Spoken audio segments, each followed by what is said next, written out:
السلام عليكم. وعليكم السلام ورحمة الله تعالى وبركاته. طيب كنا يعني آخني أعوذ بالله من الشيطان الرجيم. أعوذ بالله من الشيطان الرجيم. بسم الله الرحمن الرحيم.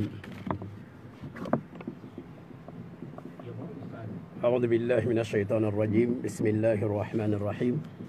الحمد لله والصلاة والسلام على رسول الله محمد بن عبد الله وعلى آله وصحبه أجمعين. أخيني خاغودان يا كوتاسو ونات جيل سارانو جيل خرام مخونيغا ناندغا ورا فنان قيو ادو خرال لمو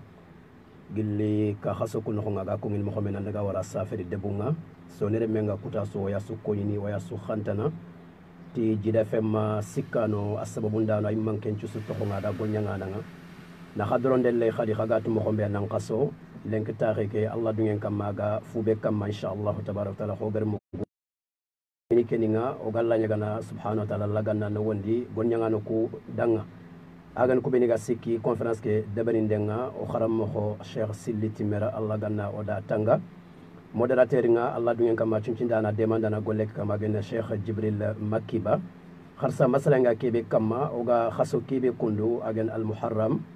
fube ga an honkin le sirwe ado munnafa ado khairi ado muslimi agan qawa droxoton ta khube deberni kharsa alqiyama mogomum den danga ma ogada foge be mogo kharam mo ya allah dungen kamma mugundem palla do ko ngem pallo galla nyagana laganna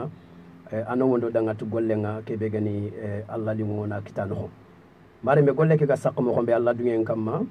aya gani giya fananga makara fananga ayani maslanga na ayi maslangen da berni ma allah dungen kamma maslan ke ga khempene nokumbe insha allah taala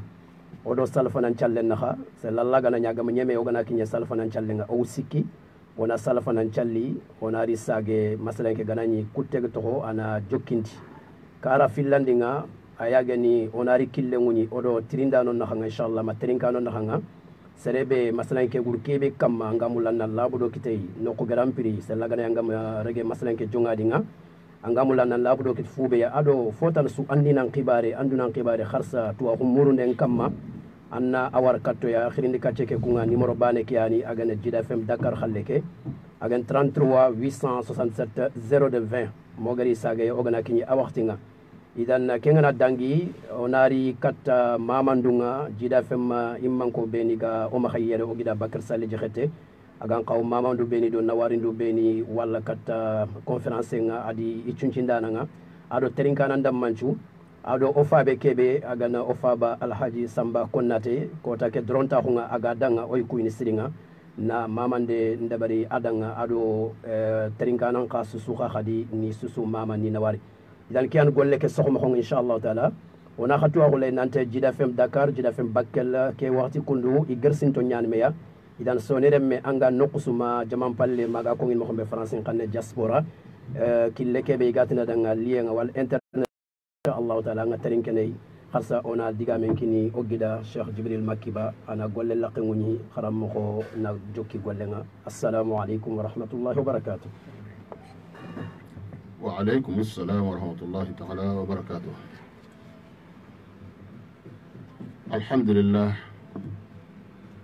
الحمد لله القائل في محكم تنزيله وجعلنا الليل والنهار آيتين فمحونا آية الليل وجعلنا آية النهار مبصرة لتبتغوا فضلا من ربكم ولتعلموا عدد السنين والحساب وكل شيء فصلناه تفصيلا وكل إنسان ألزمناه طائره في عنقه ونخرج له يوم القيامة كتابا يلقاه منشورا اقرأ كتابك كفى بنفسك اليوم عليك حصيبا من اهتدى فإنما يهتدي لنفسه ومن ضل فإنما يضل عليها ولا تزر وازرة وزر أخرى وما كنا معذبين حتى نبعث رسولا ودا الله تعالى تيغا الله تعالى كبه أغر كو إقران درين نغنغا الله يمسفه ona sefe ngona sabati alla danga fagar ko mo xambe aga fati men do khani Allah dali alqur'ani ki Allah idu wurondo kiyenya karanga kawa fi ina wuronga ina akawa fi mburuha abitam binne mburuha tikiyen kawa fi agan tikiyen qureye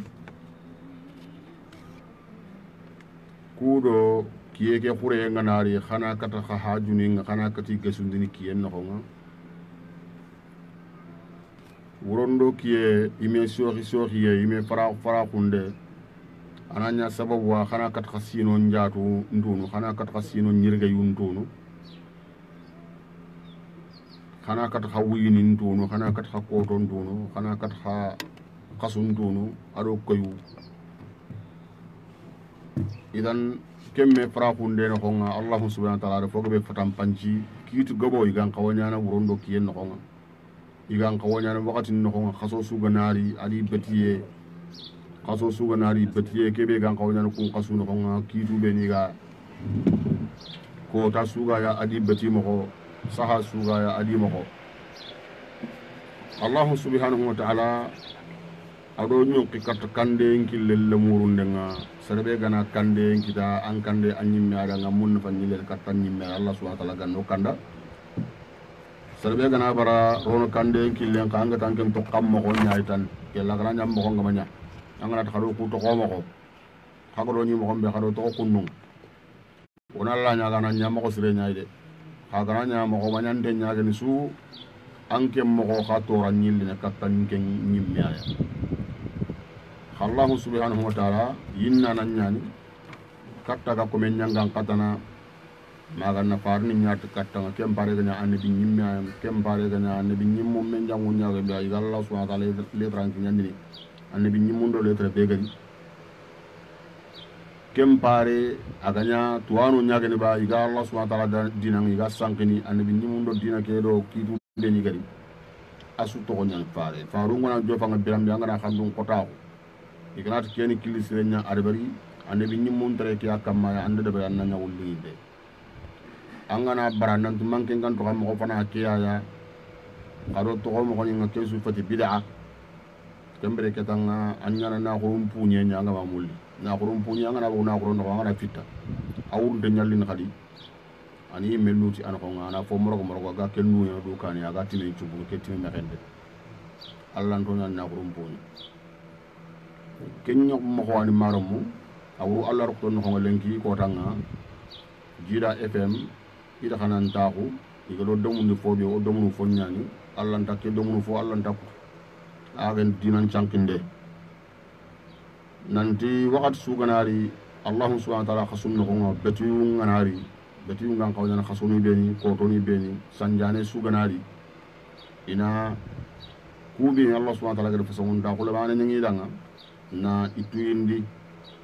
fonne kebe Allah subhanahu wa ta'ala gadu tuyindi ya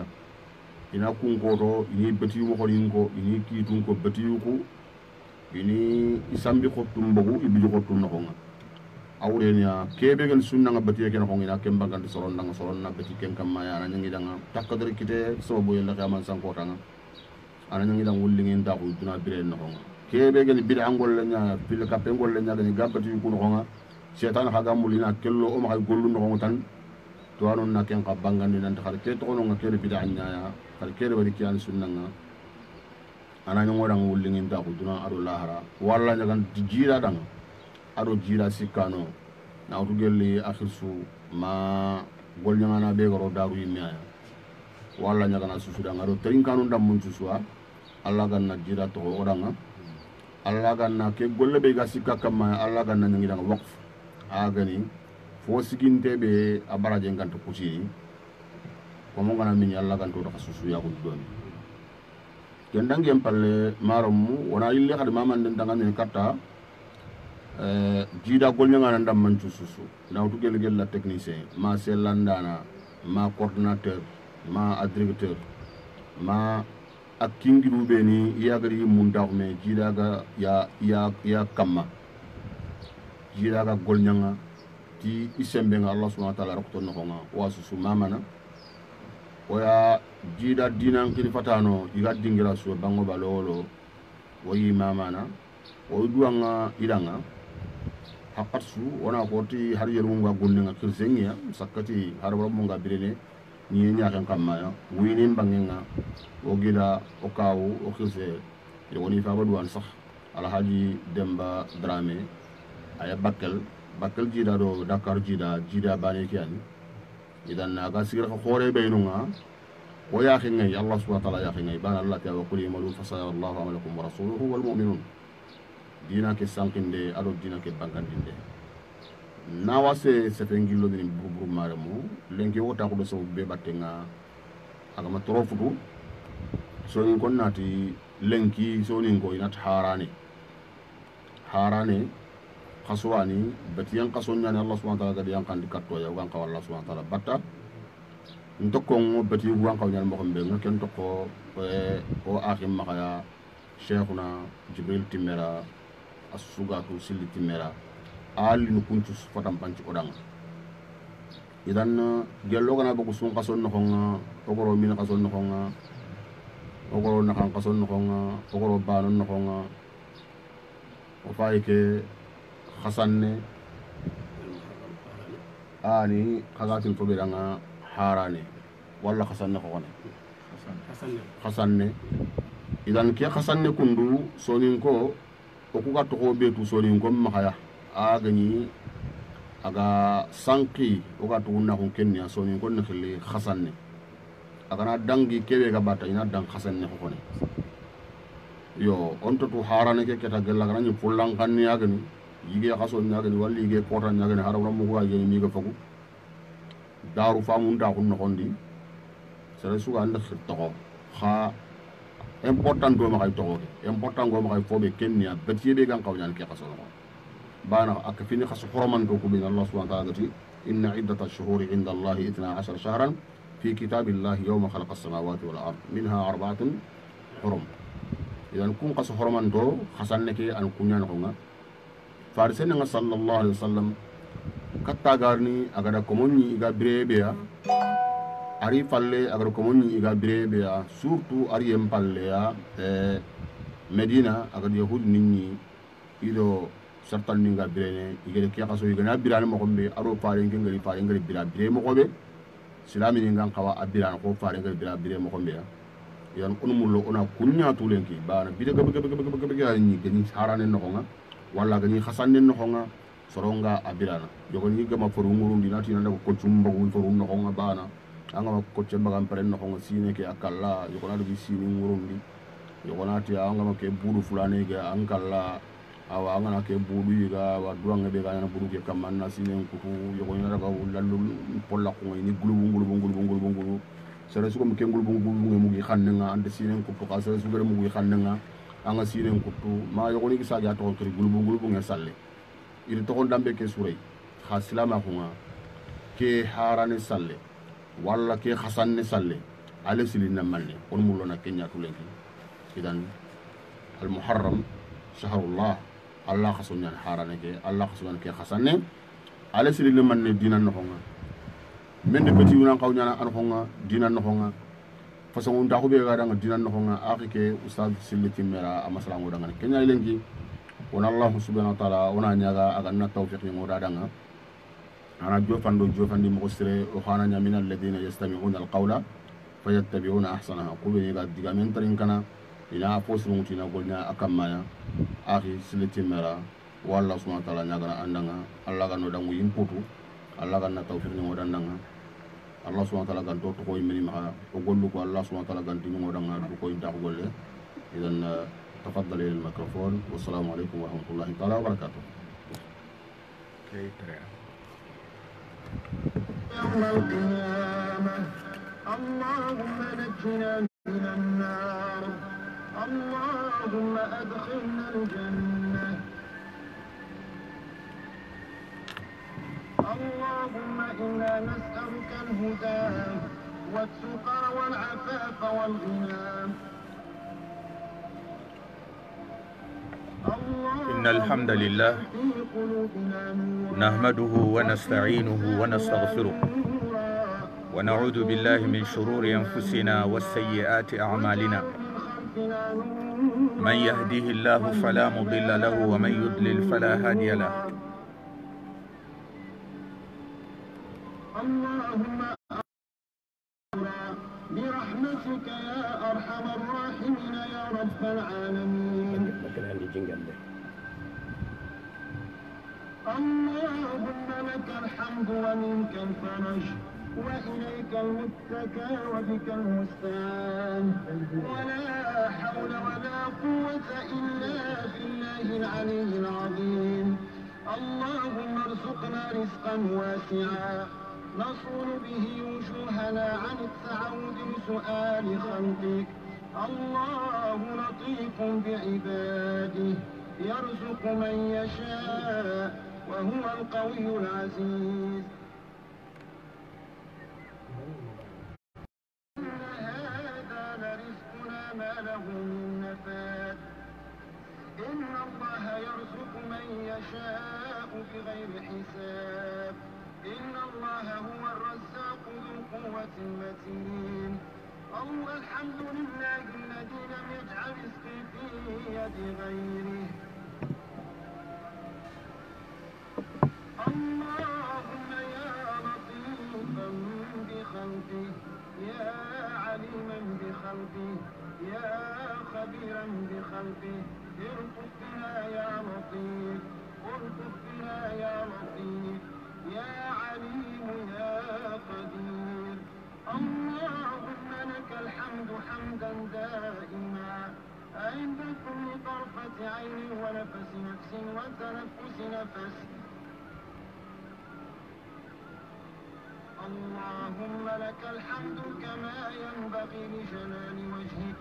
ولعظيم سلطانك. الحمد لله حمدا يوافي نعمه ويكافي مزيده. اللهم لك الحمد كما هديتنا للإسلام وعلمتنا الحكمة والقرآن. ولك الحمد على ما أنعمت به علينا من نعمك العظيمة وآلائك الجسيمة، حيث أنزلت علينا خير كتبك وأرسلت إلينا أفضل رسلك وشرعت لنا أفضل شرائع دينك وجعلتنا من خير أمة أخرجت للناس وهديتنا لمعالم دينك الذي ارتضيته لنفسك وبنيته على 5 شهادة أن لا إله إلا الله وأن محمدا رسول الله وإقام الصلاة وإيتاء الزكاة وصوم رمضان وحج بيت الله الحرام. اللهم اجعل خير عمرنا آخرة وخير عملنا خواتمة وخير أيامنا يوم نلقاك فيه يا رب العالمين. اللهم إنا نسألك موجبات رحمتك وعزائم مغفرتك والسلامة من كل إثم والغنيمة من كل بر والفوز بالجنة والنجاة من النار يا رب العالمين. اللهم أصلح لنا ديننا الذي هو عصمة أمرنا وأصلح لنا دنيانا التي فيها معاشنا وأصلح لنا آخرتنا التي إليها معادنا واجعل الحياة زيادة لنا في كل خير واجعل الموت راحة لنا من كل شر يا رب العالمين. اللهم زدنا ولا تنقصنا وأكرمنا ولا تهنا وأعطنا ولا تحرمنا وآثرنا ولا تؤثر علينا وأرضنا وارض عنا يا رب العالمين. إلهنا قومنا إذا اعوججنا وأعنا إذا استقمنا وكن لنا ولا تكن علينا وأحينا في الدنيا مؤمنين طائعين وتوفنا مسلمين تائبين واجعلنا عند السؤال ثابتين واجعلنا ممن يأخذ الكتاب باليمين واجعلنا يوم الفزع الأكبر من الآمنين. ومتعنا اللهم بالنظر إلى وجهك الكريم وثبت أقدامنا على الصراط المستقيم وأدخلنا برحمتك وكرمك في جنات النعيم ونجنا بعفوك وحلمك من العذاب الأليم يا رب العالمين اللهم إنك عفو تحب العفو فاعف عنا وكريم تحب الكرم نعم أخي كنا يعني قرصا إن شاء الله تبارك وتعالى ويا يام بيمورني دانجي كلك قطني كينيا ساسا أواديغا من كني خرمه شيخ سيلي تيميرا الله غنا نوندا دانغا إن شاء الله تعالى بسم الله خرمه إن الحمد لله نحمده ونستعينه ونستغفره ونعوذ بالله من شرور أنفسنا والسيئات أعمالنا من يهديه الله فلا مضل له ومن يضلل فلا هادي له وأشهد أن لا إله إلا الله وحده لا شريك له وأشهد أن محمدا عبده ورسوله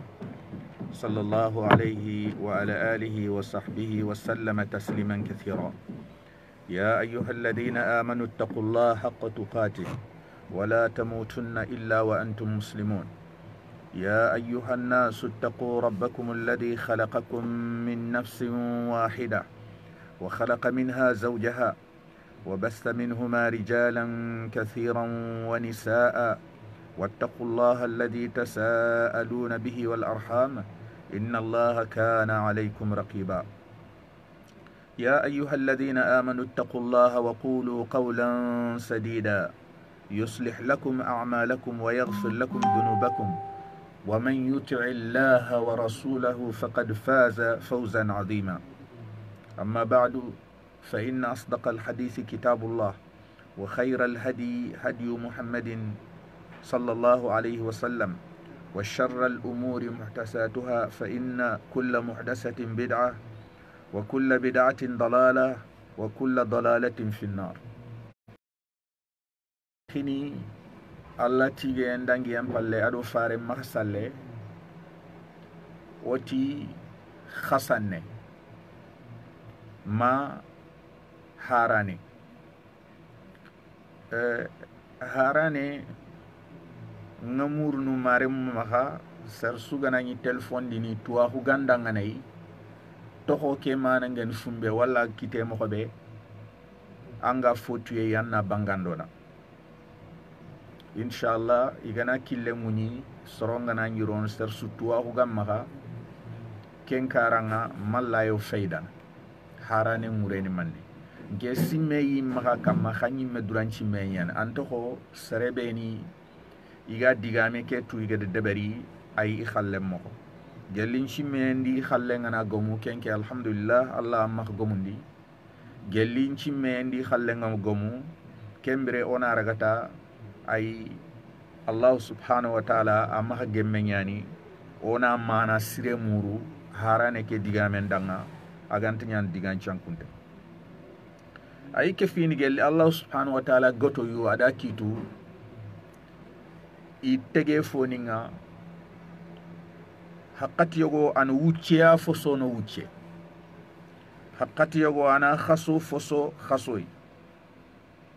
haqqati yogo ana dingira foso dingira ana sere foso serei ay attege foninta allah subhanahu wa ta'ala ayanu funtu kebe aga debernei fofo aga deberni kha ana debernti tuwa kwa kama gotoye ya kama kite ya kama kite kebe ay amunna fantanyage kenyani allah subhanahu wa ta'ala yimme adko alquran nanti wa rabbuka yakhluqu ma yasha wa yakhtar an kama muhammad ayanu funtagana kebe aga lingedanga subhanahu wa ta'ala ayan cugandini kem ko bane khadi kebe aga lingadanga subhanahu wa ta'ala ay ke fini gelli allah subhanahu wa ta'ala agoto yu harandan kelenki aga kharendi haramun dingira aga ni makka ga dingira ke aga non khere nanya dingira horomante allah subhanahu wa ta'ala do konundi adi komon adi konundi ina horma ke farsa a nyongundi alkaba dingira ke horman tangande allah subhanahu wa ta'ala betiu mpo horon tagu manchunyan magatini ser suga Allah subhanahu wa ta'ala beti dingironga agi dorono ni haqqenkini kenke fini gelli sondo men allankannenya ay ake fini gelli allankanne be ayetuntenga sondo menya ay Allah subhanahu wa ta'ala lefintenga kebe Allah subhanahu wa ta'ala tidhalika wa man yu'azzim sha'air Allah fa innaha min taqwa al-qulub Allah subhanahu wa ta'ala tikenyani iga fumbe kongo serebe ga Allah subhanahu wa ta'ala beti dingiro a beti untagu mancho agi dorono ko Allah subhanahu wa ta'ala gadu muru mo be and kende bernde ngorde kenne gelli Allah kanneya a sebetintenga sondome magir sondome ko Allah subhanahu wa ta'ala ga nyongundi na Allah subhanahu wa ta'ala hormani ni khorondi na nya khairi ikomondanga ay Allah subhanahu wa ta'ala noko Allah tidhalika wa man yu'addim hurumatillah fa huwa khairul lahu 'inda rabbih Allah subhanahu wa ta'ala tikenyani serebe aga Allah subhanahu wa ta'ala hormani ngagi dorono kenyam posu ken kamandanga ay an kaman noko subhanahu wa ta'ala ay gelli Allah subhanahu wa ta'ala maka gomunde komondanga na nondindinda idanga kande na nondinda Allah subhanahu wa ta'ala nyamiriye abotunde ado fare nyamirinde abotunde ko Allah subhanahu wa ta'ala imegati wa in tuti'uhu tahtadu gelli khagana annabi nyimmuku khagana Allah ay khagana Allah fare nga khagana nyamiri khannen botu su khakandene ay ke fini gelli kisi fini ma kisiye nantigiti Allah subhanahu wa ta'ala kitabe ado Allah farin cunnanga sallallahu alayhi wa sallam Allah subhanahu wa ta'ala ti al-Qur'ani fa imma ya'tiyannakum minni huda faman ittaba'a hudaya fala yadhillu wa la yashqa wa man a'rada an dhikri fa inna lahu ma'ishatan danka wa nahshuruhu yawma al-qiyamati a'ma qala rabb لما حشرتني أعمى وقد كنت بصيرا قال كذلك آتتك آياتنا فنسيتها وكذلك اليوم تنسى الله سبحانه وتعالى تي آدم أدو حواء يسوخين دم بالله الله سبحانه وتعالى قد يرون دي الجنة قد نيامر دي بيكيني نمخ يتني Allah subhanahu wa ta'ala tinga khadenne nyi khay khare mun tu saran no nga bire nyana no nya kembere khana kille muru kata aljanna Allah subhanahu wa ta'ala ti bire kebe khaga nyan no kan kande litin kat khay kande be aga gillinki Allah sharia be aga gillinki Allah kitabe be aga gillinki Allah serebe genin kande yembotu ken kamanga anta sankunu ay anta nyana garama jige kha khasrebe gana ballu bakinki Allah shari'anga bakin Allah finkongenga bak wahyu kebe nga yankandini bakin al-Qur'anenga Allah subhanahu wa ta'ala tiken kamanga ngabirandini birey likhinte birebe abitante nyageni akote nyageni kudo na nyakama ma khotoye kudo na nyarakata ma khotoye kudo na njurubampo ma khotoye ay kudo nan ko to sakanan kenke khotoye ay Allah subhanahu wa ta'ala haranji banya gana fugu aga jote be bana ronan kamma anda ga gillanda ga khenne ay Allah ta tuman kem khay at minga dam bire lihin ay bire eke khafalle ankalla angana karay ganam bulu la khar kota igana nya mundunu ina mundunu finkinte ya khon tang akota aka gesunda nan tekitene ser sudan na tokoti banna hunta lakhar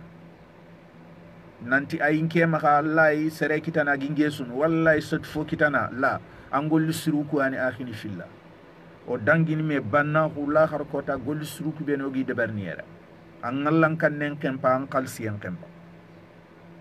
kenyani anna Allah tirni anna tin kama manne angadi mundu finkinte nkaga kala birabe nga duna kembere ya ko nyani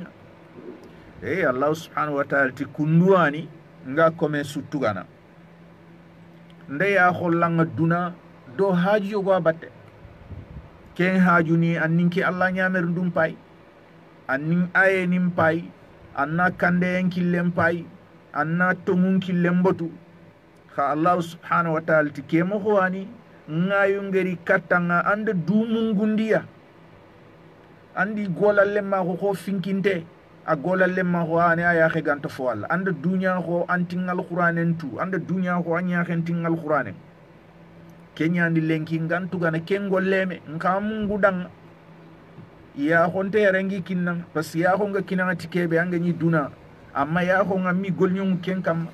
idananga mi golnyum ndi ti hajunga ya ho ku iranta an hajun jarna yare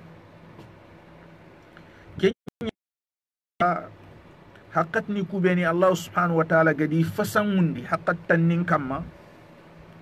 ay wona durkhoto kun haqqat ni gana kidi wona fo tallan ko fu o fo sirnyange o digancir konge o kharange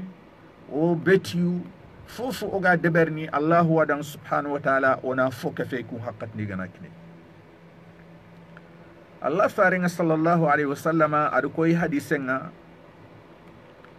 nanti an kama nga koto yi maka wuce ke no honga Allah subhanahu wa ta'ala ga nemeni nga agiritini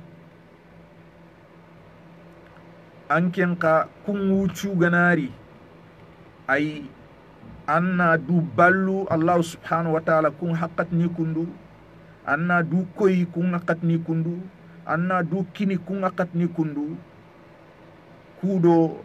Allah subhanahu wa ta'ala kun khairni gantam putunu mo hobe gantam gorini mo hobe kudo ando khairni kuna ko takkini me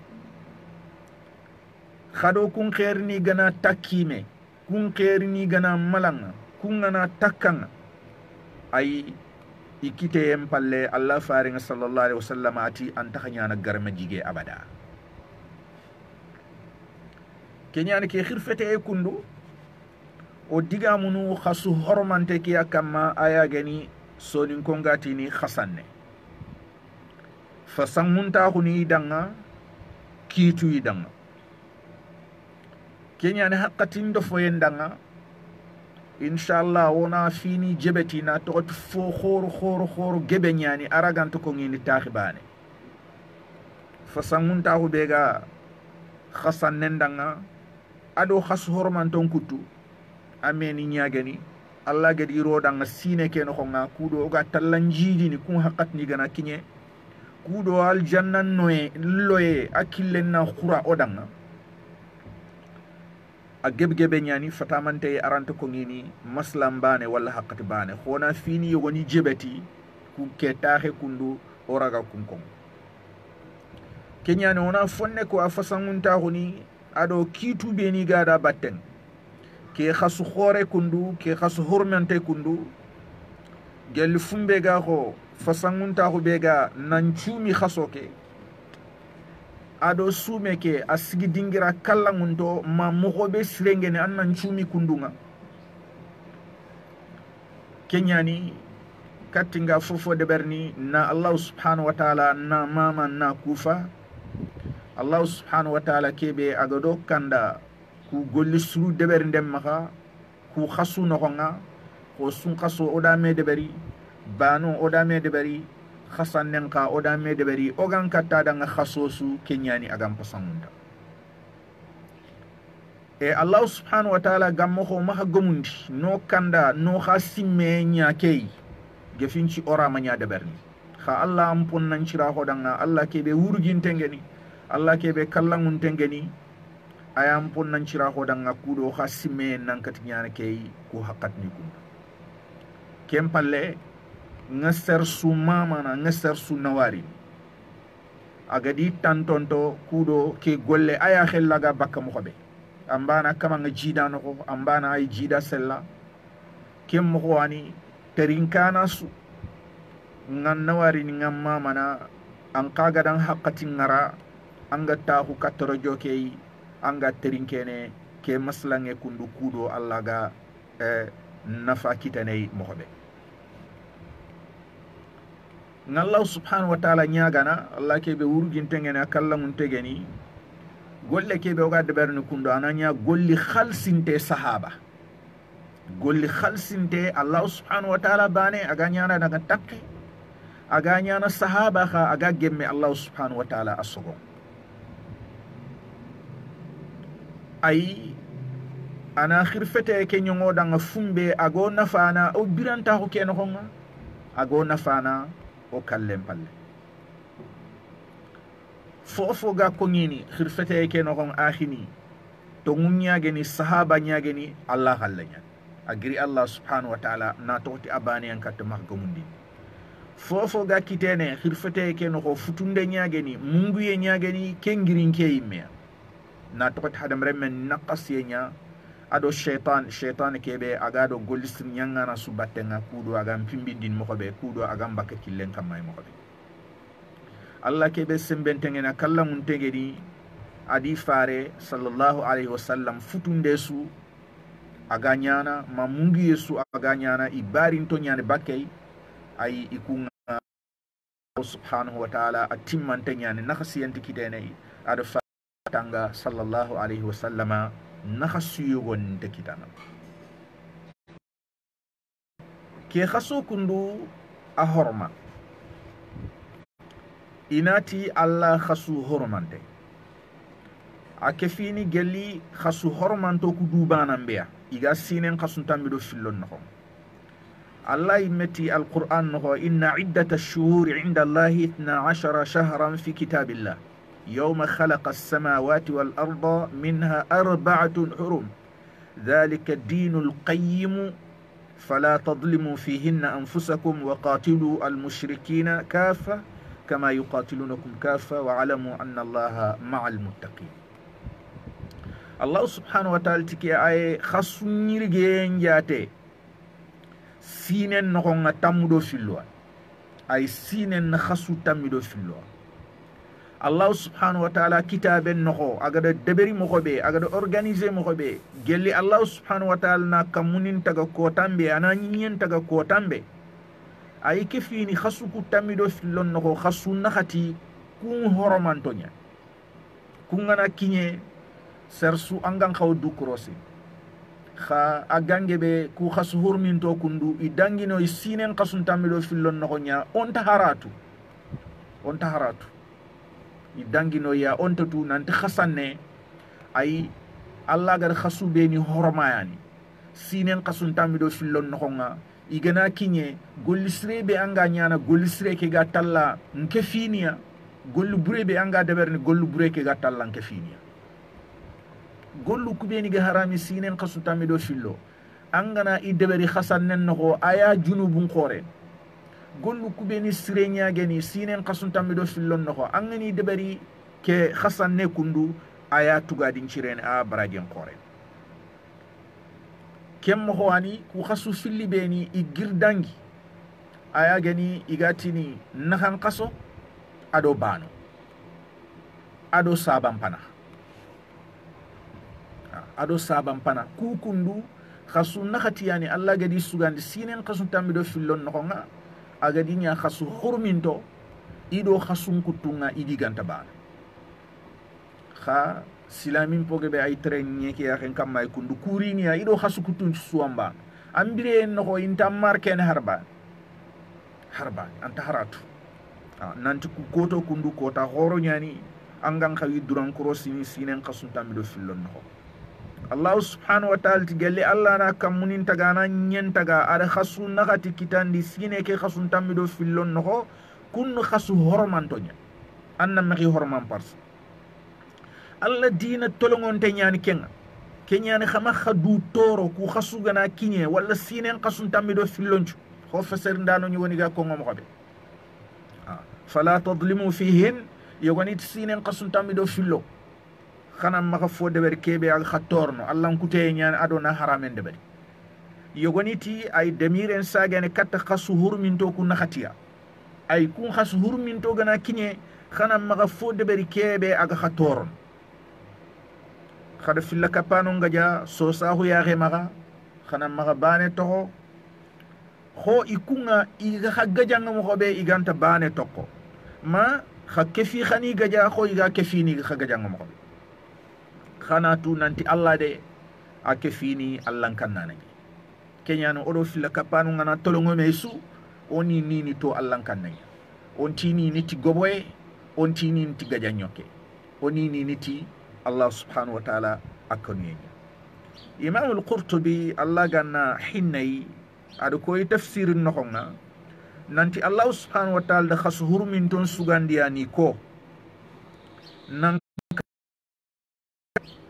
serenna maha du toro inoxonga wuru ginde nya khasukuda ahar ganani du toronde a haramunte ñageni haqqat sinen kasu tamido fillon noxo ti tuwanon pogebe ma feserindanon pogebe ini kenya kama Allah subhanahu wa ta'ala ti xanam maxa du toro inoxonga ay xanam maxa du toro xasu horomanto kuxonga Abdullah ibn Abbas radiyallahu anhu akhati ay xanam maxa du toro sinen kasun tamido fillon noxo kenyani ko ngar ko hadanga nanti ay demire ke yogoni ta sagene sinen qasun tamido fillo fala tadlimu fihin ay sinen qasun tamido fillon juani yogoni ti fala tadlimu fihin ay khashuru min to ko nakati ay inho i haqqati ngana kinye Allah subhanahu wa ta'ala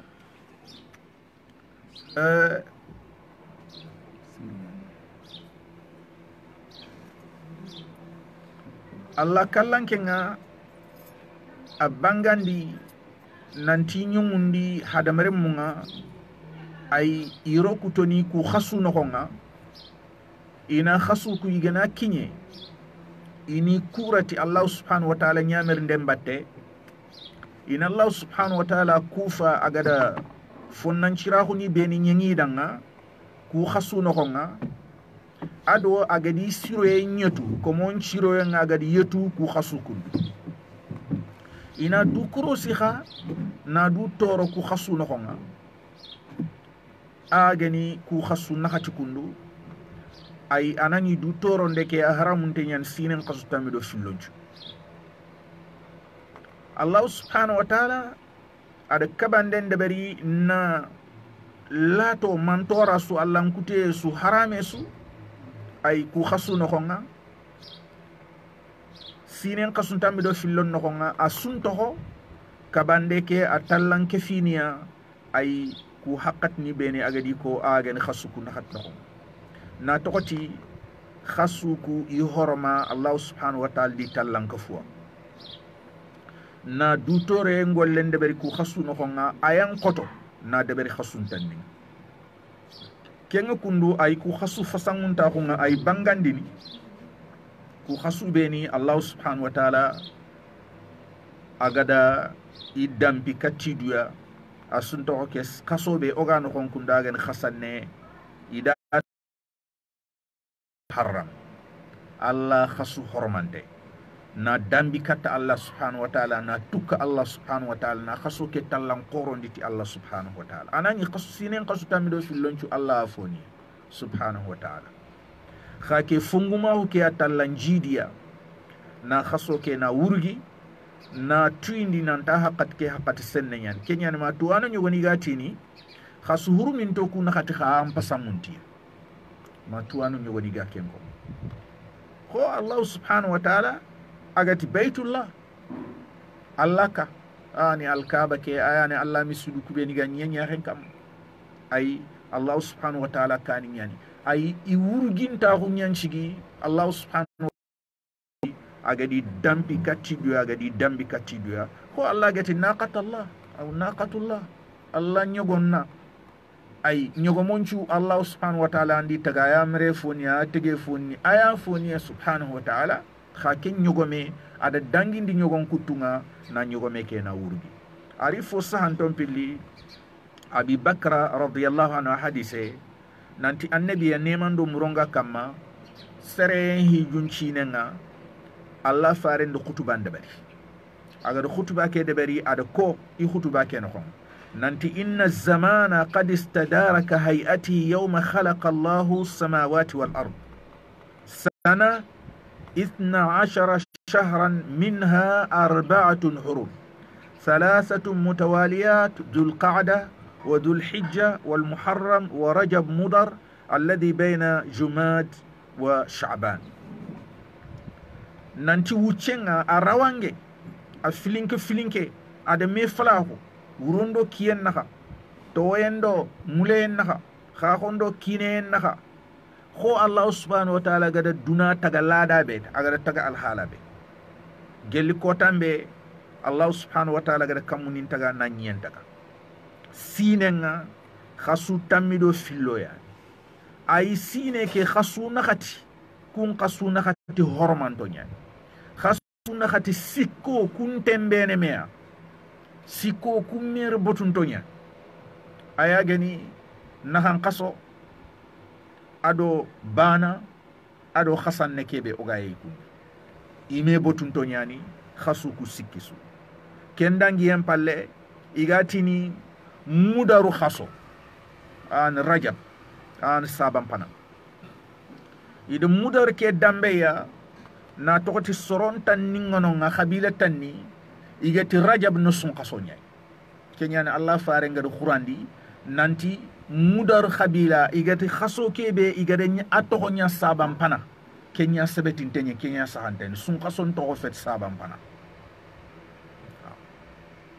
kenya ni Allah faare nga ay illa khere ne xanna tuindi mudaru ay ide kan kaso khiri rajab ide kan kaso khir saban pana an khaso kebe aga jimmer legerendo saban pana na saban pillandin na aga jimmer legere ado saban pillandin na ibn kasir rahimahullah ada ko tafsiringa nanti Allah subhanahu wa ta'ala ada khaso ke dambi kata mudar kudo ni digamen sahanta hunya banganti nanti mudar iger khaso kubi kebe khiri saban pana ay ken qaswani tomu saban pana anto ho khabila tanninga iger khaso kebe khir saban pana ayani ikunti sun khaso nyan na toti kunti kebe ga saban legere ado min khaso nyana et kenya to hon mudar Allah farende ko na khurandi nanti ay mudarin kon rajab ke kenyan fo sahande ani khashur min teke sun khason bay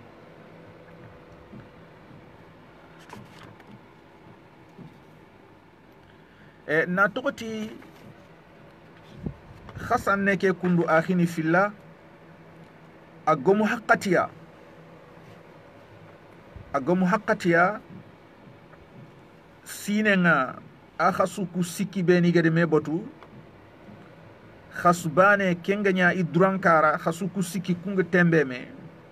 na tokoti hijungollu ado umra agange be ini deberni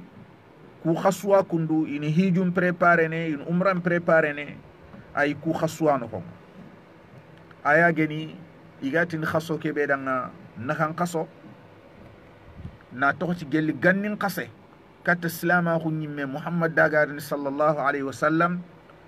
khaso ke be gatin tahen kaso agana kinye arabu ni takhunu wayina gajanyo kunchoti hari di keme jahil gankahu ku khasu kundu inyi tunu asinen kasun tambido fillon no nga igi khiman kinni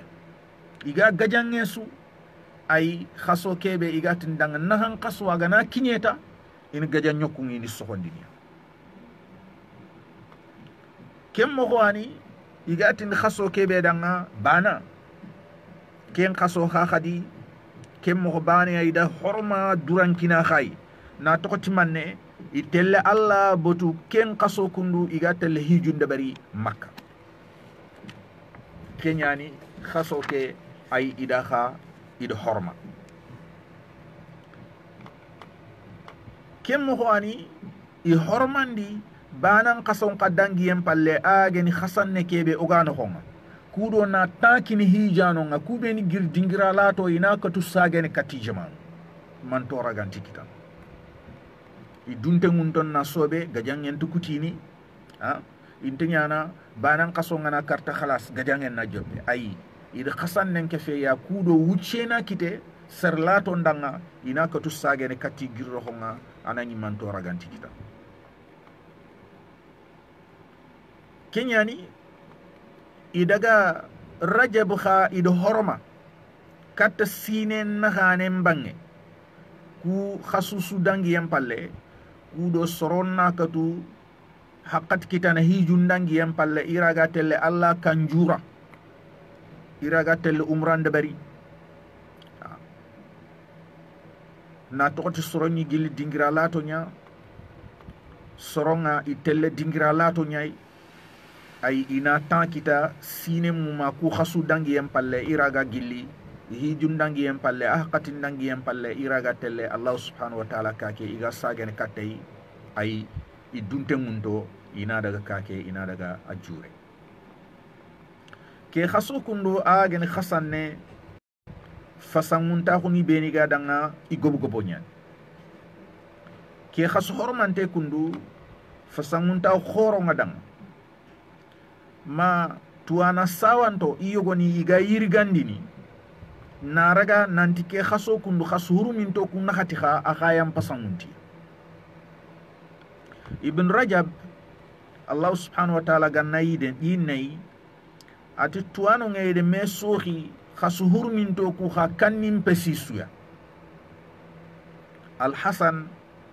ado Al-Hasan tananga ikunti khasan nenga ayam pasangunta khasukutuku jama kite igere kenji tandi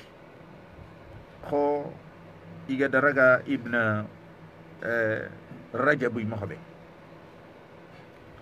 kem mo an Wahb bin Jarir aken qada fille fo yogo filla naraga Qurra bin Khalid naraga Al-Hasan nanti Allah subhanahu wa ta'ala ada sinen qasun tamido fillo ada wuni ti khas hormantenya ada sinen timmandi ti khas hormantenya khason ta sine ke khasun tamido fillo no sun qason dangi em palle agan qoro Allahumma kha dinan ta khasanne kenyani Allah farenga ado soronchu eni khaso ke khidli Shahrullahi al-asam Allah khasu lungunde ay khaso kebe gajanyo ke khanne ganta mugini khaso kebe gajanyo ke khanne ganta mugini ga khaso ke ga horoman tangana mo xobe il gajanyo kun soxondinia serente xenne serente gajan it kenga qati haralla mare men kerindana anga kebe murnu sinen qasun tamido fillo kudu annan tambon tugay andaray me wala muharram ke kundu anna walla antu jofene na sayid bagandi Abu Zarri hadise Allah ganna dunge maka atida annabi trindi nemando mronga kama kan muro kham pasangunta kan qaso kham pasangunta khasun tuye sinen qasun tamido fillon nako ma uron kan ngakati kham pasangunta sinen qasun tamido fillonka ay kan qaso khanam pasangunta khasunju Allah farenti wuro haqqati be gam pasangunta wuronga a haqqat ninchu ayan wuron jenge arab nat wuron noko sonin ko nat wuron jenge ayam pasangunta ken ngakati na ngiri na Allah botu na golli srede beri Allahu danga ayam posu wuron jongadi ay ayam posu wuronga allegere na tot ken ngakati an sorongo tunni xenko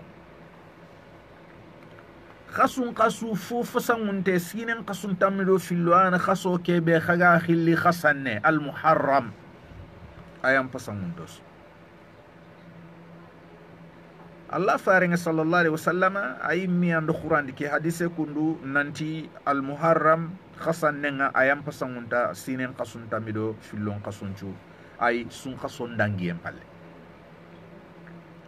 nanchu mi khaso ke afasangunta ho fumbe ga kandene nanchu mi khaso ke afasangunta ho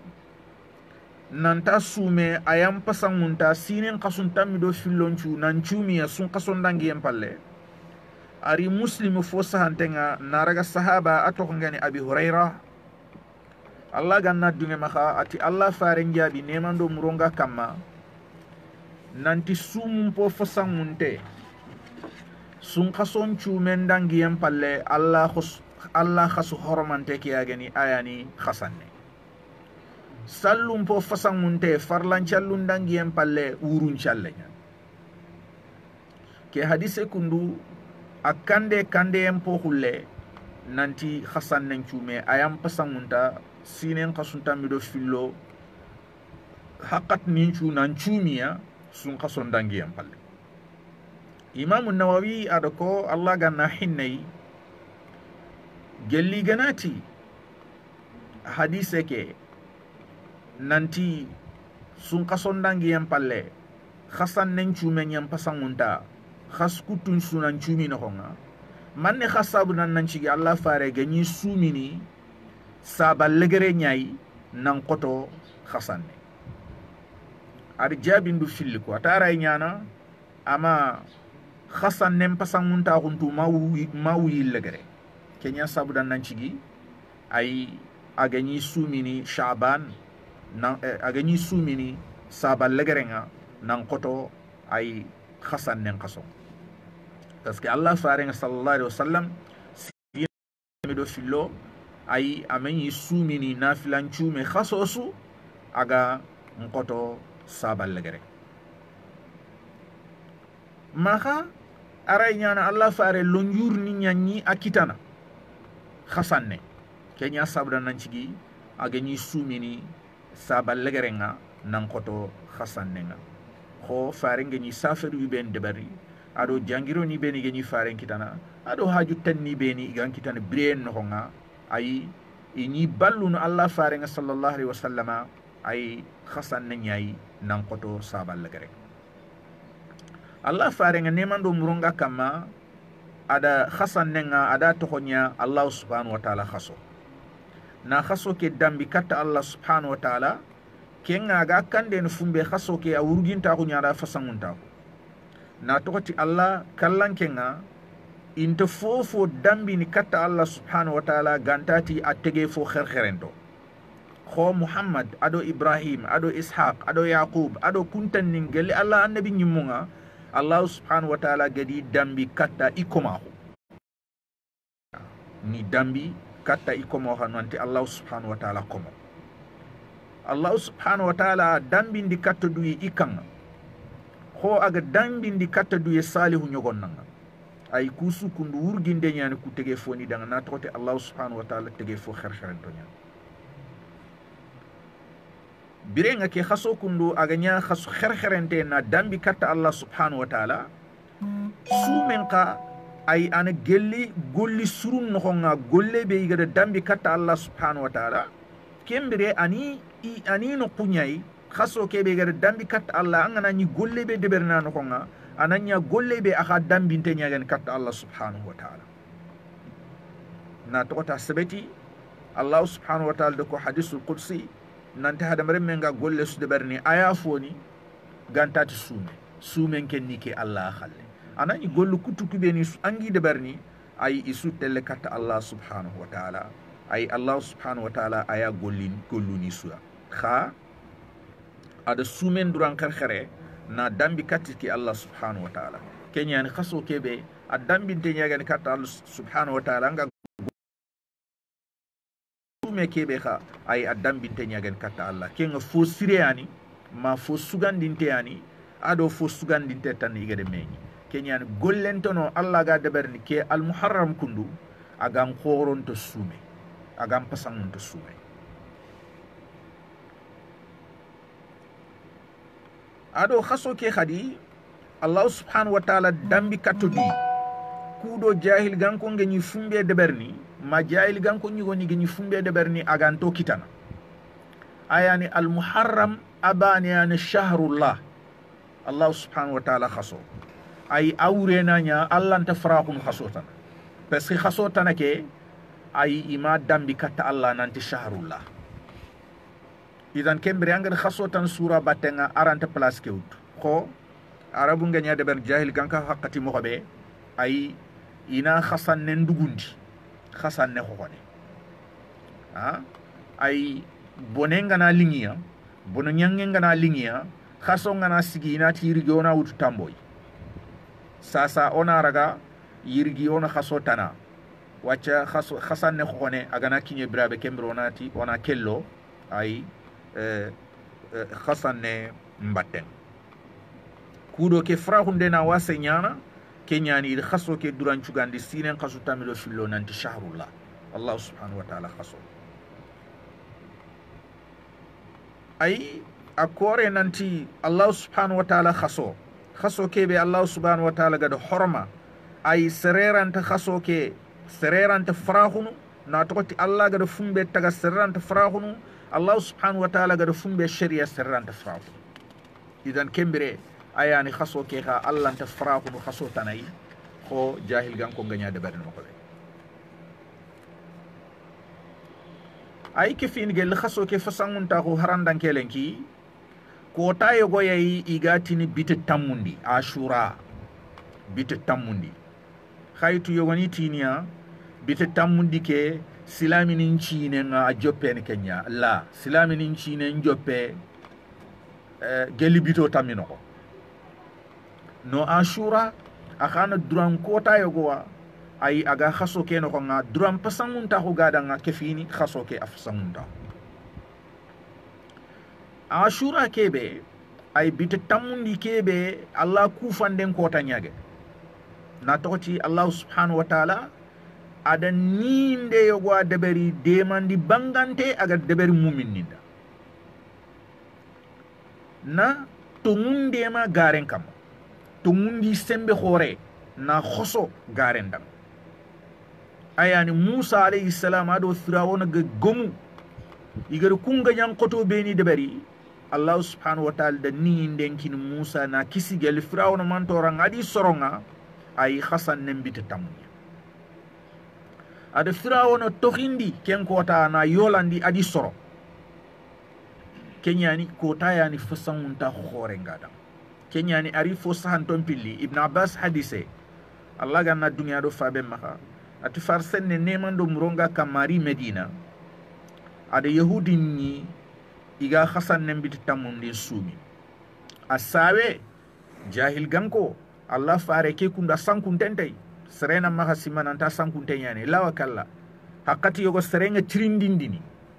anke ngada gollende berti sababbe adaga deberti sababbe i bakka mewre farenga sallallahu alaihi wasallama adi yahudi ninni ay iya khasan nembiti tamundi sumi allah farenti da nemando muronga kamma man ne khani ke kota khaga sumi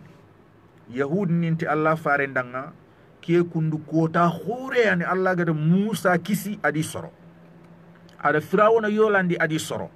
musa kenganya ada kota ke sumi na allah subhanahu wa ta'ala kufa na mama idan kembre khasan nembi tamundi fo fanabe lesli fanabe girre fanabe aga kota ke sugandi ndenga ayani musa alayhi salam ay allah subhanahu wa ta'ala kisi ken kota musa da kota ke sumi na allah subhanahu wa ta'ala na kufa na mama kenya na ku yahud ne o haga sumi na nya do musa batten allah farenga sallallahu alaihi wasallam atidanga o ku ya na khado musa na hanga ay o ku o yanulanta musa dinan ta khay na toti khakunga khaga musa dina be do na khada fara o kuwa do musa nan tinta dinan ta kay kenyan agolle o kuwan qawa de ber dinan ta kay kenyan allah farin sallallahu alaihi wasallam agari medina fondangi en palle makka aga khasan ne bitu tam na toti makka ko nga ini beti yunde bernan khonga gelli farin sallallahu alaihi wasallama islama ko ngamarey ay nambange ken no khonga nan qur'an ko sallallahu alaihi wasallama ay menyi kentu kha agari medina khadi yahud ni iga kota ke drono kenyan adi trindi ay yahud nindo kota ke lawsin ko ngadanga kebe ko ngadanga allah farenti kenya gadi inkiya do kenchu men nam patanta dinan ta khay kenyan allah faren sallallahu alaihi wasallam ado kota ke sumi ay le nyamerindini sahaba ni nantina su kenyani kat sun qasom parlan na hun kane ti khasu dan tanto na tokoti anya fareng forogo nangir makka nan daga medina sin filandi njongadinya khasan nenga asu men kibare allah farenga aga do wajibindi kata sine nakane kata legere sun qasolli sun qasom parlan na ko ngari Allah faring sallallahu alaihi wasallam kenci ni bane kundu adi nyamir nanti na sun kason cumi ay khasan nenken na to sunna agana lingi serebe dan na sumi agana lingi serebe dan ay anna sumen to ke hadise kundu bukhari do muslimu igamu asahanta Abdullah ibn Abbas Allah ganna dunya do fa ben maka ati ima annabi wari neman do muronga kamma aga korosindini kota sume agare ken kota fasan mundi kota kutun su kamma ay agan koto ke khasan ne kundu abit tamundi farenya ya krosini anan maka dangi yinan sumi dinan ta tenenge anan maka dangi yinan sumi dinan ta alkhamisa anan maka dangi yinan chumi dinan ta arafa anan maka dangi yinan chumi dinan ta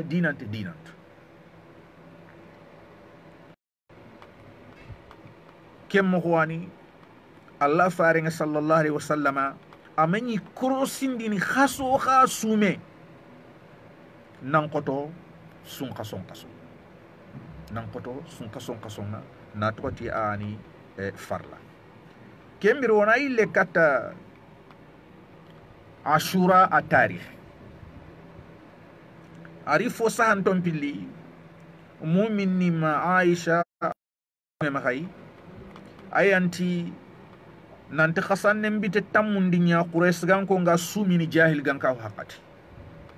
kenyani Allah fare nyatu gel jahil gan ka haqqati na to jahil gan ko nga khasu tenni mengi maga sine gir ganati aga fati ku khasu tamido fillo adani ido tokhoni me kini khasu ku aga fati ku tokhoni beni gi ma hay kha isbetin to nyanti tokhoni muharram ke kundu asabetin yan gel jahil gan ka haqqatinga anima khasine njopena ya har kat islam ko ngari kenyan quraish gan ko ngayni ay khasan nembi tamundi kenya suminiya Allah faring sallallahu alaihi wasallam ay menya sumini islam ko liyem palle jahil gan ka haqqati ado islam ko liyem palle ha birambe a gari medina ada khaso ke ada sumi ada kota ke ada sumi a nyamerndi sahabaninga ina kota ke ina sumi birambe sun kaso nga iga da farlan nahu a faren progonga a sini filandi legare Allah faring sallallahu alaihi wasallama ada khasan nenchu menga abitamundi sumi ada tokono nanti agana lingi serebe danga na sumi agana lingi serebe danga anna tokono na to ti wacca sume be ga wajabi sinen kasun tamido fillo nganna sumi sun kasonya kenyani khasan nembit tamundi ato sunna Allah faring sallallahu alaihi wasallam ado islami ni ngada bar kudo braji muri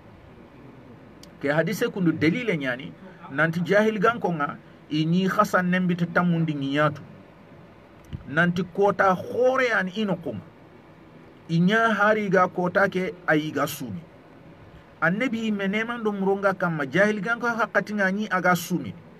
a jokki asu dasu membatenga forgon kay me falle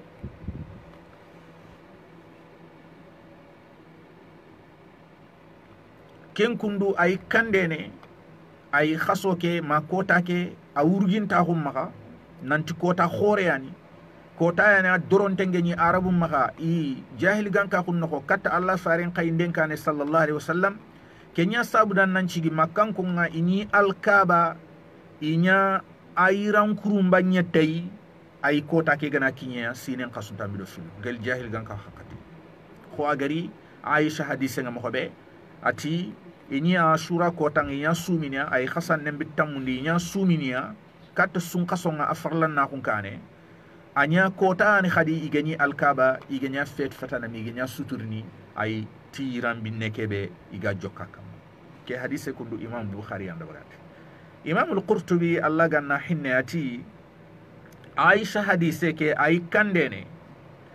nanti khasan nembit tamundinga asume ani maka tuinte nyani sharia hullanya aray nyana sume ida tukka manne ani kefini ibrahim sharianya mani kefini ismail sharianya Allah subhanahu wa ta'ala muru Allah subhanahu wa ta'ala nema ada kisiyengi kamai na tokoti makkanko jahil ganka hakkatini ni dinan dambini katta nabillahi ibrahima aɗi remme ismaila i fi gebe i kiiti gebe hiju ñageni hijuntana ñageni i ña dambini katta laalla ara ñana ashura ke ha ayi añi kefini i mu filli dina ñayi makkanko nga igaɗa wutuɗi batten kiite be ga na hasanne mbi tammundinge na suumi hasanne mbi tammundinge a suume nga faren progon palle katta medina nemando muronga kamma kebe a sahante ñageni gelli tuwanu ngada digamu filli beni ko ti ñameri ndenge sebeti allah fare ñameri ndenge sebeti ta suume nga ko agari salma bunil akwa a hadise nga allah ganna dunge maha ati annabi ñameri ndi nemando muronga kamma sereyego aga gelli habila be gat dang aslam nantana ngangundi yanan tuyindi yanan kirindi soron nohonga nanti hasan nen kota ñanagar ñameri ke hirindey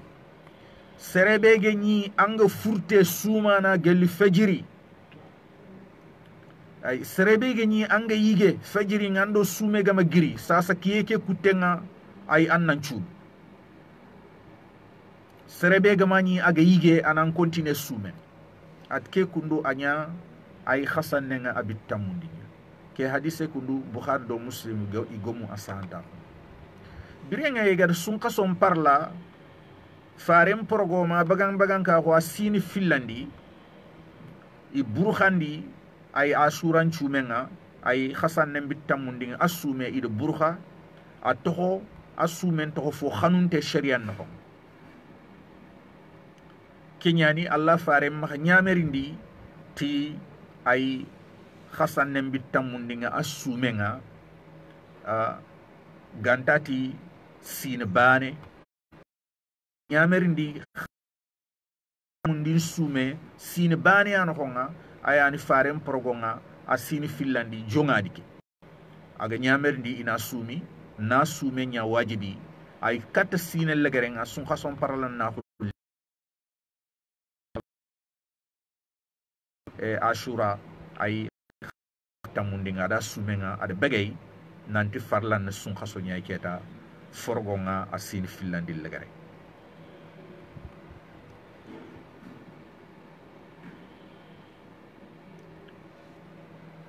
sage annabi ya neman do muronga kama ayille fankene khadi iwu yillegere nanti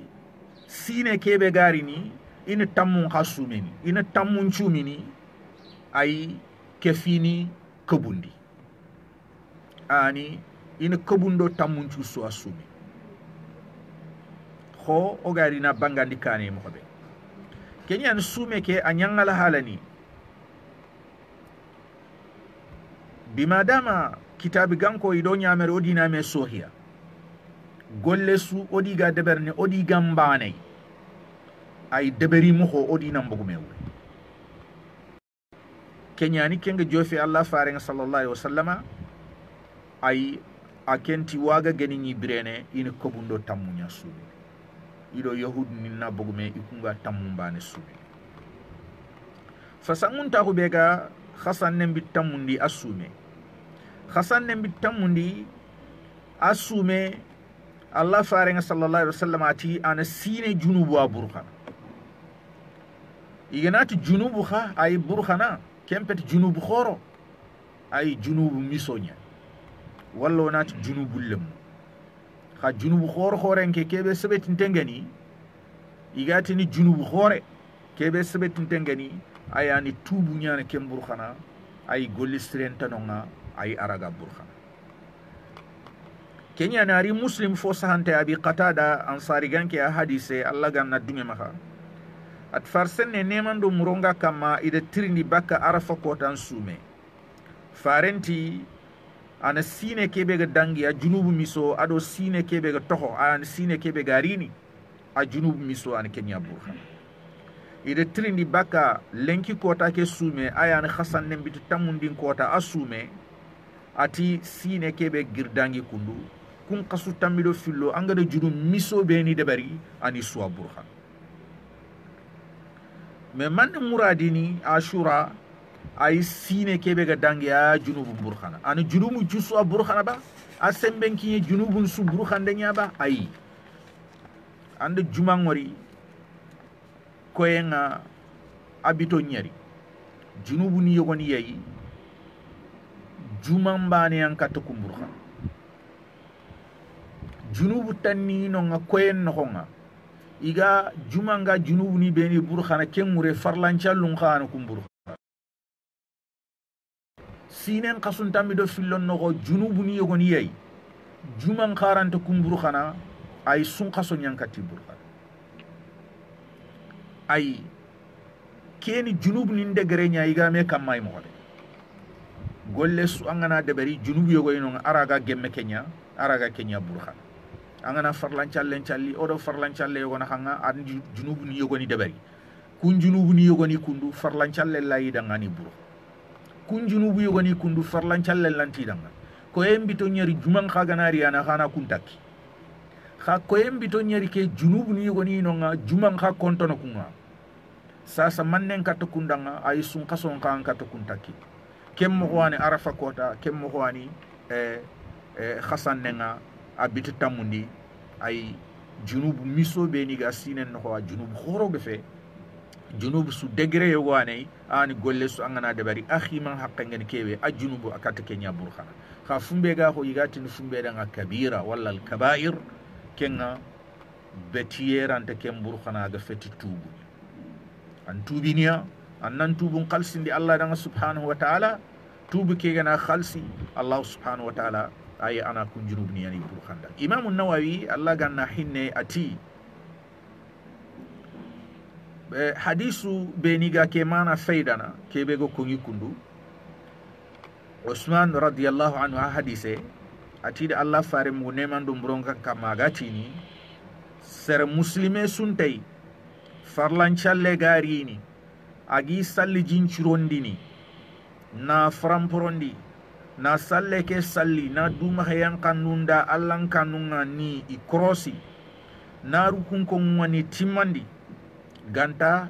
ken challe ganta nyana ken kamandanga burkhanda de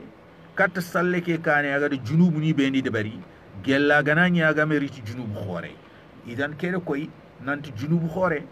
sallu kuranta kendanga sallu ku kata junubu le munyadanga ati ken kundu a dumene do sallanan battenga sinen qasun tambido fillojo kem mo wani abi hurayra hadise Allah ganna duga maka at farsenne nemando murunga kamati farlan challun kargi nawutu juma do juma naha farlan challe do farlan challe naha buru khanda dunyani anga junubu miso beni de berni ina khanga gella gana nyanga mu khufari junubu khore de berni ay kede koy aydan nanti juma ado farlan challu irante junubu khoro ndanga ay kat junubu misonya danga sage imam an-nawawi ati kebe sahan tengeni asugandin tengeni ayani angana khasan nembiti tamundin sumi ado gollube ni ga ko amohonga Allah farengeti junubu ni burkhana ay ni junubu misonya burkhana ini junubu misonya burkhana ay kha junubu khoro ay I kontono kunga iranto kundanga al qadiyat Allah ganna hinnay ati igere ke khaferinde be ko gelli ay ku hadisu no khonga ayani junubu misonyani junubu khoro fe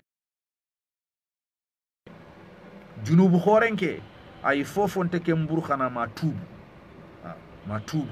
kenyankata junubu khorenga ayankata burkhana walla Allah subhanahu wa ta'ala mehinne ana hinnanga ana junubu ki ana burkhanda filandi farsenne nemando murunga kama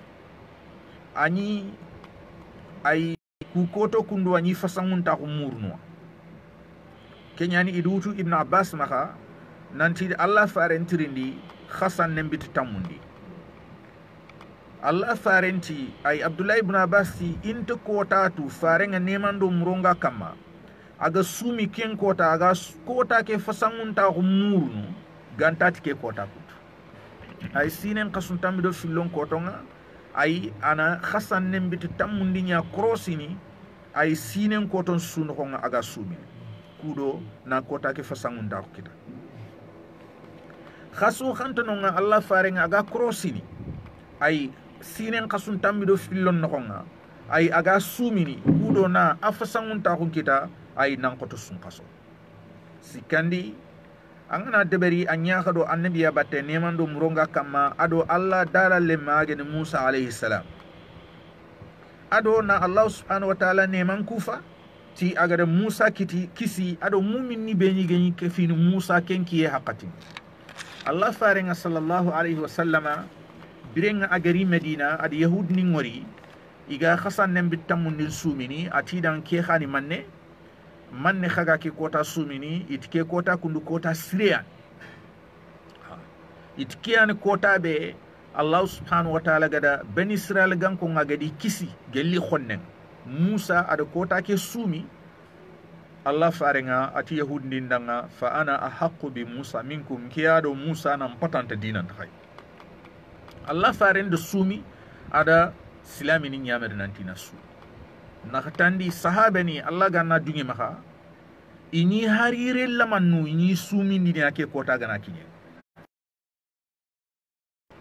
arifo sahan ton pilli Bukhari do Muslimu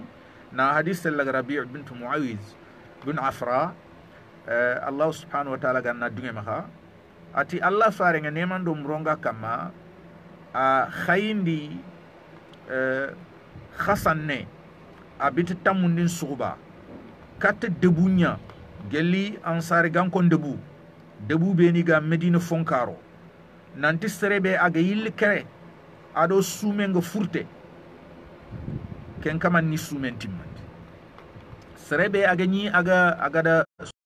nyika aga mo sume tafu anki yenku tenga ay anna dutigi bakke yige endo minnenga anna timmanditi sume atoni kendangi yampalle oga khasan nembit tamundin sumini oga yille no orel laman nun ka sumindi onti tokko kanga odina daga miside odigana daga miside nga ona botoha wala jura ona kenya kinni sango fo kudo ni suklandi bakke yige endo minne ati ogana ken chango fo kinia ado jura hotinte oda gana daga ay igana sanga igana ti ige ay ona jurake ona jille ona kinia inamin gelli gana wu nanti ige ay ona kinindia gelli jura khotinte kebe oda daga na jille inamin khotu fam ay kenkundu ay ana kota ke sumem pasangunta ko ada khotoe ana kenya bangan nodanga mahari irella manunga ini khrangundi ni sumenga kudo kota ke sumen idana do goto e bega na kota ke sumi agen khasan nem bitamundi asbeti fo sahan ton pilli Abdullah ibn Abbas Allah ganna dunga maka te annabi ya nemando muronga kamari Medina adi yahud ni ngori iga khasan nem bitamundi sumini at manne khani khaga ke kota sumini ken kota Syria ken kota Allah subhanahu wa ta'ala gade ben Israel gan kon kisi gelli khonnenga Musa parenti kiado Musa nan tinta dinan takai farenga kota ke sumi ada silami ni nyamer nantina kota ke sumi ari muslimu riwayanga nanti itike kota kundu yahud ni Allah farenga di tirini manne kota kan ki khaga sumi ni itike kundu kota khore yani Allah subhanahu wa ta'ala kisindi kota ke no Musa di soronga Musa ada kota ke sumi Allah ku fande nyaaxe mbagande ay kenyani o khaga sumi e ay gel goto yu beni ke khaso kundu abit tamundi ke asume agen khasan neke na Allah subhanahu wa ta'ala kufa agadi komenga agade yida agadi farenga agade dema agade Musa alayhi salam firawon di soron kam ado angana sumi khadi inya khaye nyani na nya khado annabi ni membatte Muhammad sallallahu alaihi wasallam akhaga de kota ke sumi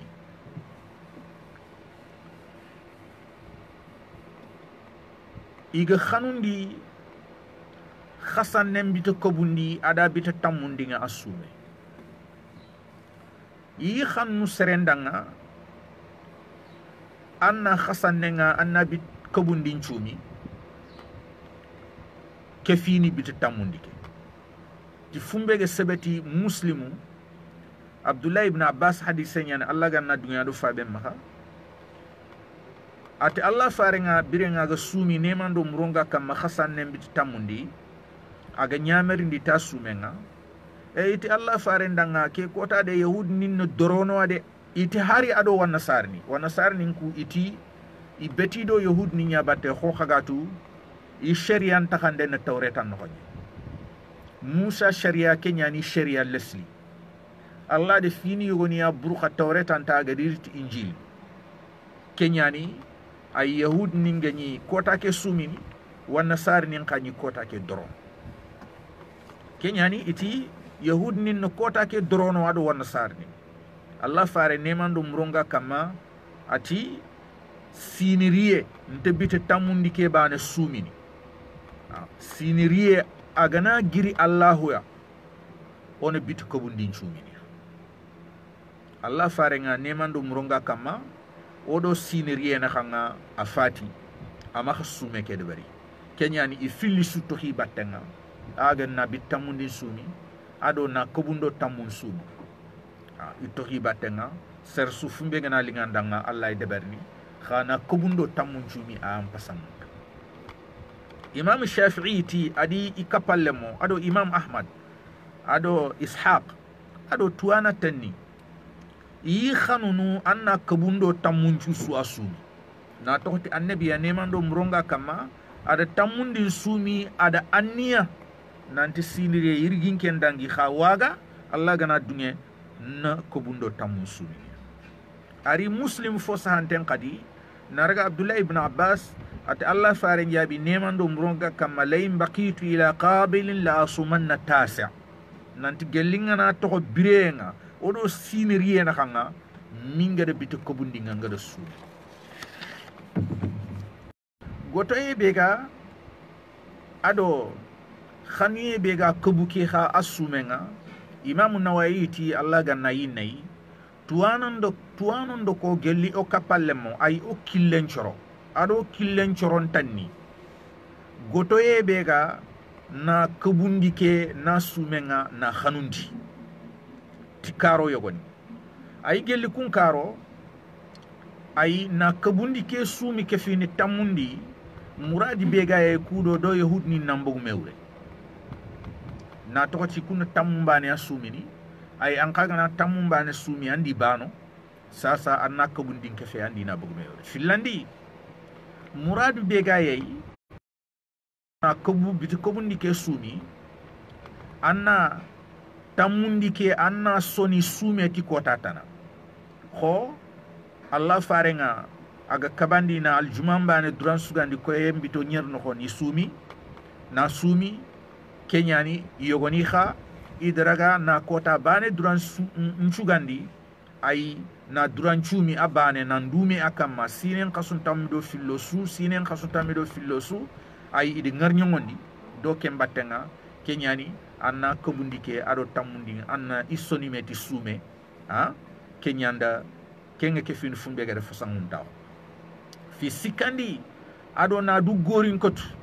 tibiti tamundi ke sume koni anamma hanya khasonga ay ogodu wori bit filandi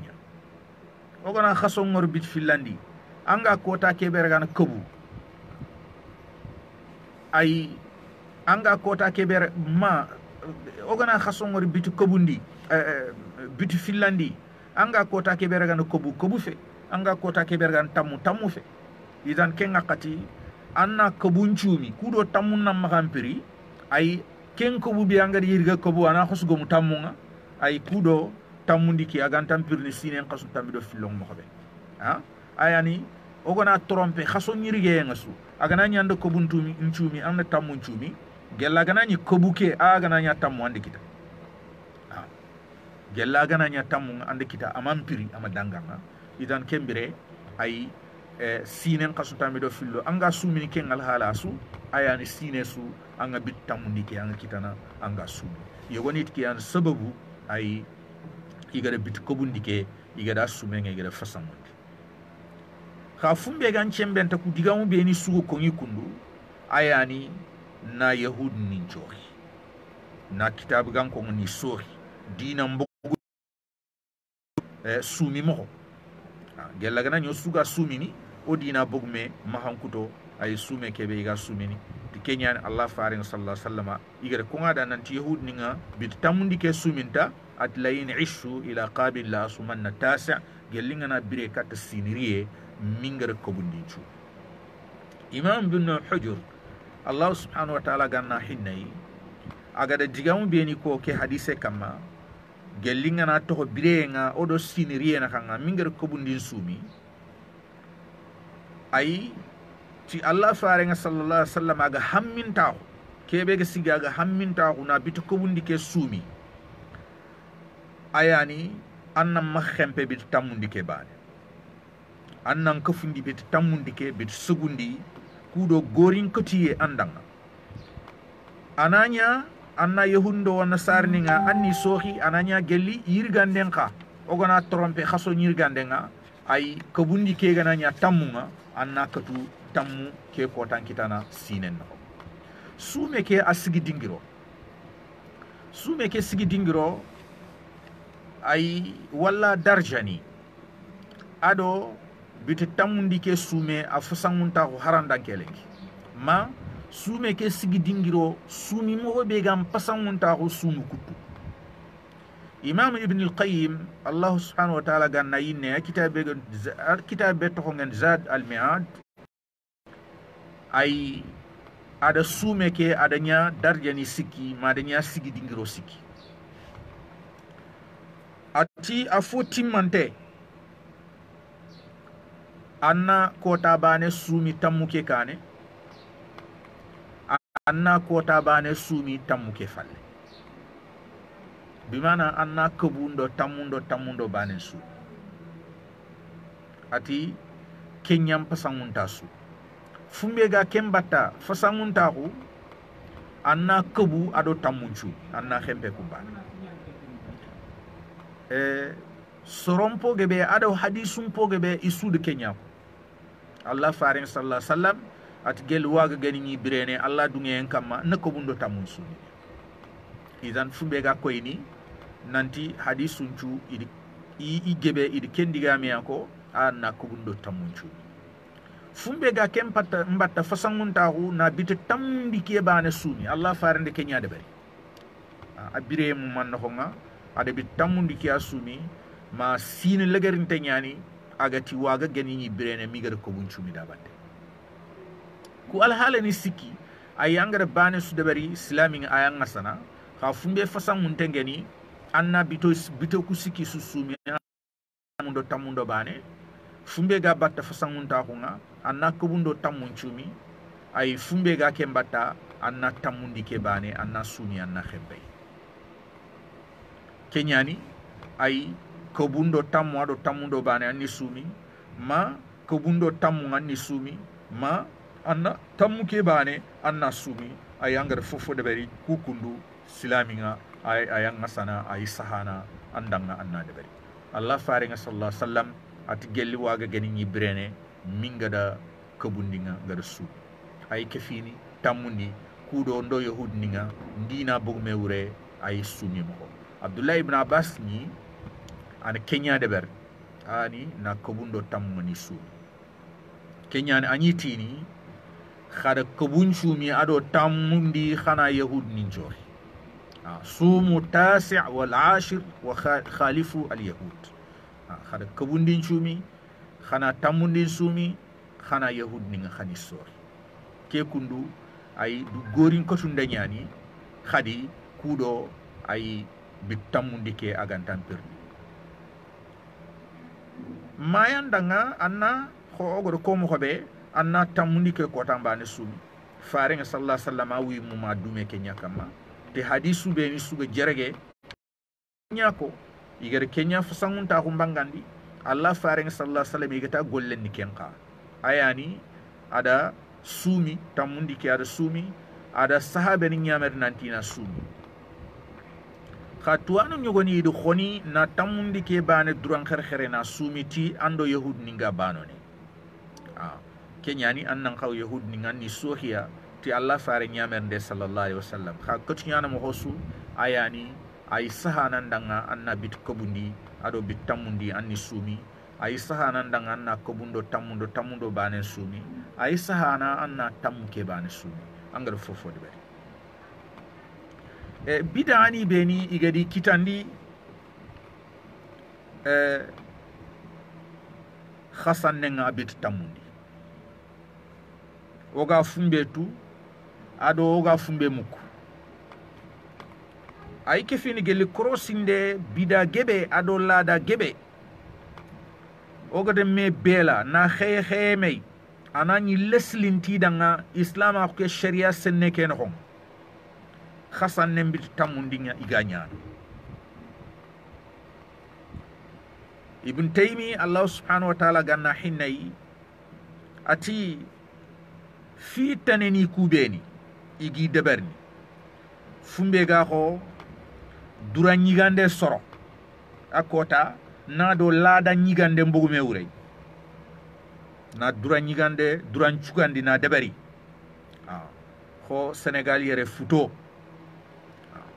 ma nanti ma ina sine igan khawle fini fumbe ina daga khobo ken kota walla na beti khere-kherento duran mutu salli khere-kherente nanti kenga nyana lenki kota ke walla na gumbuni nyani joko nyani sugu nyani ni khursi walla ka na bananti enta hundi nanti anta na anna dugundi nyama khasan nembiti tamundi walla korobincho ado yim ni tahundi anti gana ma khasan nembiti tamundi anni soro anni yiga ado na du keli walla na njebe walla na durangan khiyede berni walla na kitun kinime walla na ndaga me khanta na ndaga me jure na ndaga me kunyi walla na ndaga misidun jure ado dingiro beni khaburo nyaagi ya na ndagi jure kukundu ikefini bidani nya bidani beni allah faring sallallahu alaihi wasallama agami isunna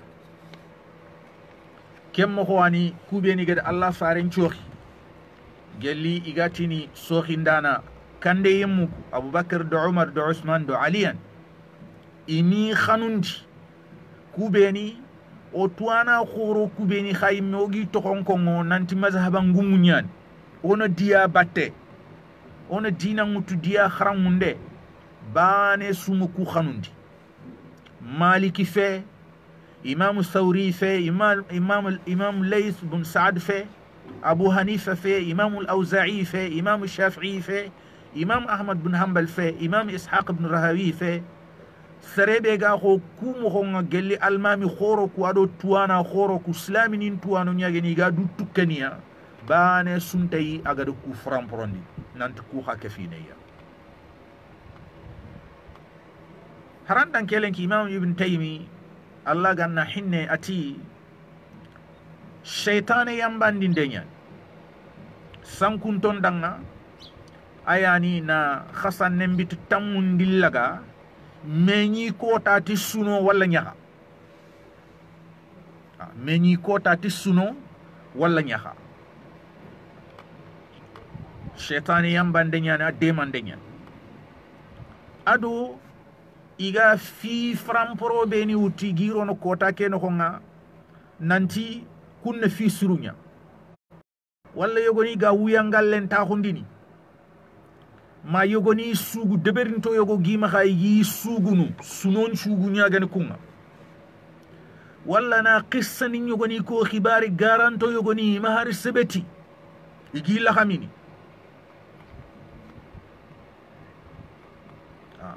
har gana nya khibar santo nyimmian ni ko ken kota ayana sunon bani atallan kurumba hundi ado fabre mako ado na me la haran kutu ado na me gaja ado na fitnan cank islami nin nakam kenka ama khawa adaga ma har soro yogoni o sersli sawan to kubeni ga sawe ke kota gana kinye ini langana yika garenge be ngokongini i fitna nin kuttu fumbe islami nin gamani igatu gannin qase akha na sukhira lit islami nin nakha kafir nin de mandenya angado forit islami nin nakha agi bakameita aya nan fo be gi sembe kafir ninga ay isembe ndenya parce na to islami ninga na boki bakame ilampuno igana lampu kafir ni kille kitani kamay kenyan islami ninga lenki